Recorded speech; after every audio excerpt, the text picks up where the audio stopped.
माँ दुर्गा अपने भक्तों को कभी भी अकेला नहीं छोड़ती।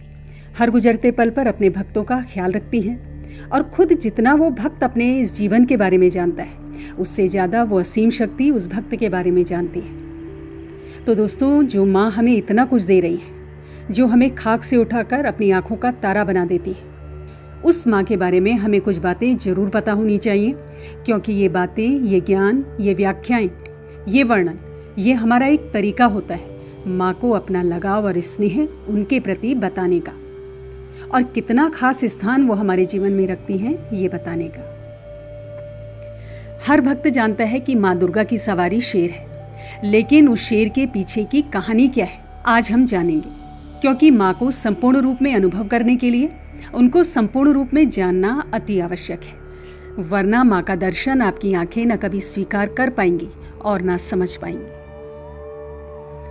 तो ये किताबी ज्ञान, जो कि खुद में संपूर्ण नहीं है लेकिन अति आवश्यक है हमारे खुद के अनुभव को बनाने में, ये किताबी बातें खुद में साध्य नहीं है लेकिन साधन जरूर है, माँ का ध्यान करने में सहायक है। वरना ये भी हो सकता है कि माँ का आपने अनेकों बार दर्शन किया हो, लेकिन हमारी इंद्रियां जानकारी के अभाव में उनको समझ नहीं पाती है। तो आइए डूब चलते हैं इस कहानी में कि माँ दुर्गा का वाहन शेर कैसे बना। ऐसा क्या देखा माँ ने उस शेर में कि वो शेर हर समय उनके साथ रहता है। नमस्कार दोस्तों, आप सभी पर माँ का आशीर्वाद और बजरंगबली की कृपा सदैव बनी रहे। दोस्तों, एक बात का ध्यान रखना बेहद जरूरी है कि शेर की नैतिकता और मनुष्य की नैतिकता में कोई भी समानता नहीं है, दूर दूर तक नहीं है। जैसे एक साधक का ध्यान माँ से मिलने में है, ब्रह्म से मिलने में है, वैसे ही एक शेर का ध्यान शिकार करने में है। ऐसा मत समझ लेना आप लोग कि इतना हिंसक जानवर माँ ने अपनी सवारी के रूप में क्यों चुना। वो शिकार ही शेर की नैतिकता है, और ये भूल होगी कि हम मनुष्य के चश्मे से उस जंगल की दुनिया का विवरण करें। तो ये बात आपको ध्यान रखनी है, क्योंकि मनुष्य के लिए जो हिंसक है वो शेर की साधना है, वही शेर का जीवन है। तो आइए दोस्तों, जानते हैं कि वो क्या खास घटनाक्रम था कि माँ दुर्गा ने शेर को अपनी सवारी के रूप में स्वीकार किया। एक बार की बात है, घने जंगलों में सभ्यता से बहुत दूर हिमालय पुत्री माँ पार्वती घोर तपस्या में लीन थी। वो तपस्या प्रभु शिव को प्रसन्न करने के लिए थी। तभी दूर जंगल के कोने में दिनों का भूखा शेर अपने शिकार को तलाशने के लिए निकला। शेर में कुछ कुदरती शक्तियां होती हैं, या ये कहें कि छठी इंद्रिय होती है कि वो मीलों दूर से भी अपने शिकार को भांप पाता है। उस शेर को माँ पार्वती की भनक लग गई। उस शेर के लिए माँ पार्वती एक साधारण स्त्री से ज्यादा कुछ नहीं थी। तो वो खूंखार शेर अपनी लार टपकाए माँ पार्वती को अपना शिकार बनाने के लिए उनकी ओर अग्रसर होने लगा। उस शेर को रास्ते में अनेकों शिकार दिखे, लेकिन वो किसी भी शिकार के लिए नहीं रुका, क्योंकि उसने ठान लिया था कि वो शिकार करेगा तो उस स्त्री का ही, यानी माँ पार्वती का। वो शेर भी दोस्तों कोई साधारण शेर नहीं रहा होगा, जिसे मीलों दूर से ही एक देवी की भनक लग गई थी और वो उस देवी की ओर खींचता चला गया। घंटों का सफर तय करके जब भूख से कराहता हुआ वो शेर उस जगह पहुंचा जहां माँ पार्वती साधना में लीन थी, तो वो उनका स्वरूप और उनकी ऊर्जा को देखकर अचंभित हो गया, क्योंकि इतना ऊर्जावान प्राणी उसने अपने जीवन में कभी नहीं देखा था। चारों ओर से माँ पार्वती के शरीर से ऊर्जा बिखर रही थी, जैसे कोई अति प्रकाशमान आभा मंडित सूर्य हो। लेकिन शेर तो शेर होता है, जंगल का राजा। वो छुप कर घात लगाकर बैठ गया, ये सोचते हुए कि जैसे ही ये प्राणी थोड़ी सी भी हरकत करेगा तो मैं उस पर झपट जाऊंगा और उसको अपना शिकार बना लूंगा।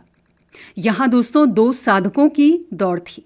एक तरफ थी माँ पार्वती, जो प्रण लेकर बैठी थी कि जब तक स्वयं शिव भोलेनाथ उनके समक्ष अवतरित नहीं होंगे तब तक वो अपनी साधना से नहीं हिलेंगी। और दूसरी तरफ घात लगाया हुआ वो शेर, जो एक टक नजर लगाकर माँ पार्वती के हिलने की प्रतीक्षा कर रहा था। जिसकी भी जिद बड़ी थी वो जीव ही उस दिन विजयी होता। एक तरफ प्रेम की लड़ाई, शिव को पाने की लड़ाई माँ पार्वती की, और दूसरी तरफ उस शेर की जीवन की लड़ाई, क्योंकि उस शेर ने भी प्रण कर लिया था कि अगर वो शिकार करेगा तो इसी प्राणी का।